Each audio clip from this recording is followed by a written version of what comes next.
If you're completely new to Chat GPT, you might be wondering what's so special about it.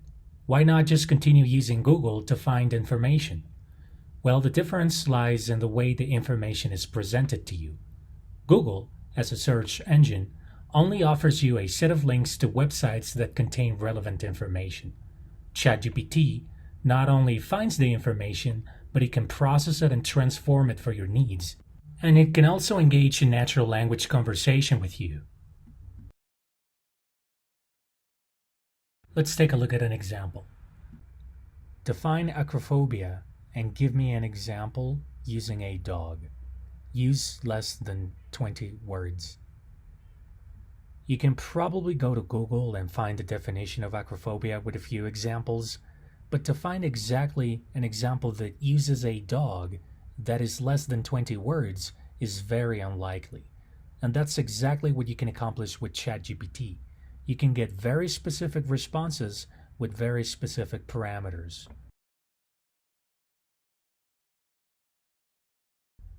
I created a new chat with this button. Make a table that shows the top Oscar-winning actors that are not from the US, add a column with the country of origin, and sort the table by number of Oscars in descending order. I want you to notice a few things. First, I misspelled the word descending. Also, I wrote origin or sort instead of origin and sort. I also misspelled the word country. I did it on purpose to show you that it'll understand you even if you make a few typos. Also, notice that it created a new chat on the left. You can always create a new one just like I did, or continue with the previous one. Also, notice that it's telling me that the data is only up to date until September of 2021. That's the cutoff date. That's another difference with respect to Google. It's rather a limitation, but it might change in future versions. However, there's a way to access live data, which I'll show you later in the course. For now, what I wanted to show you with this example is that once again, I got a very specific, personalized response. I got the columns that I wanted, it was sorted the way I wanted, it filtered out actors from the US. This is very specific and you probably won't find it on Google just like this. Here's an idea of the general structure of ChatGPT prompts. We have instruction, context, input, output. We're going to go over each one of them in detail. The instruction is what you want ChatGPT to do for you. For instance, to summarize a text, to find a word, solve a mathematical problem, write a poem or a song, write code in JavaScript or any other language.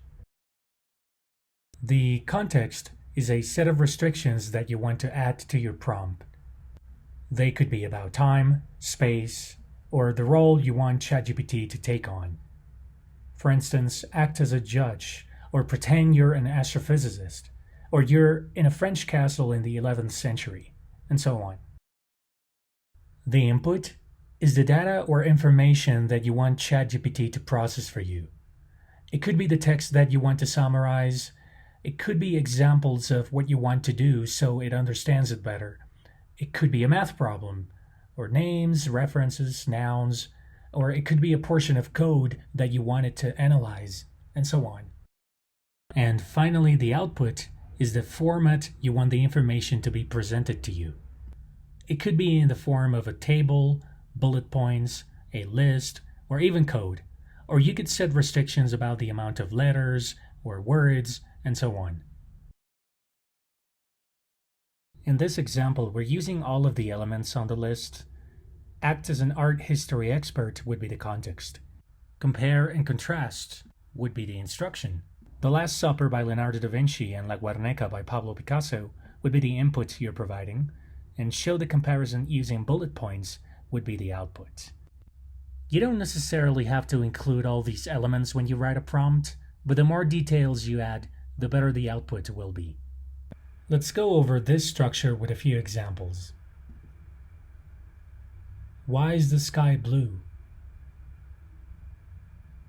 Here I only specify the instruction without adding anything else. No context, no input, no output, just the question and nothing else. And as a result, I'm getting a quite lengthy and rather technical response.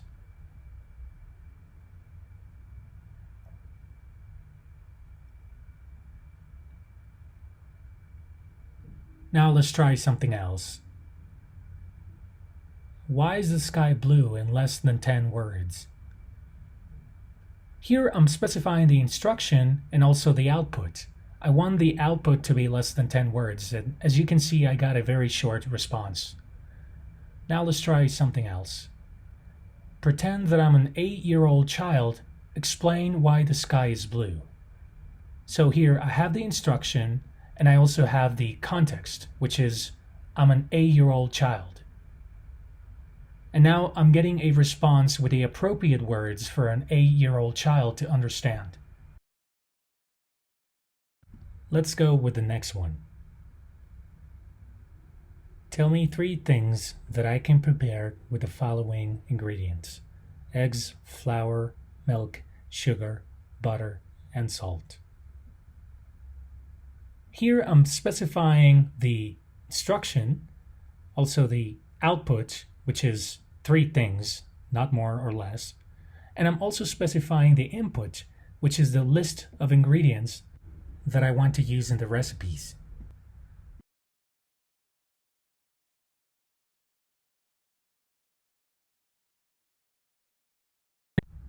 As the last example, let's go back to the table that we created before about the Oscar-winning actors, and let's try to identify the different elements of the prompt that we just learned about. So the instruction is make a table. The output is the specific format that we wanted, including the additional column and being sorted out by number of Oscars. And the context is any country that is not the US. Now, don't worry if you sometimes find it difficult to identify which element is which. That's not something you're going to have to be doing on a regular basis. What I want you to learn from this lesson is what kind of things you can specify in your prompt to maximize the chances of getting the result you want.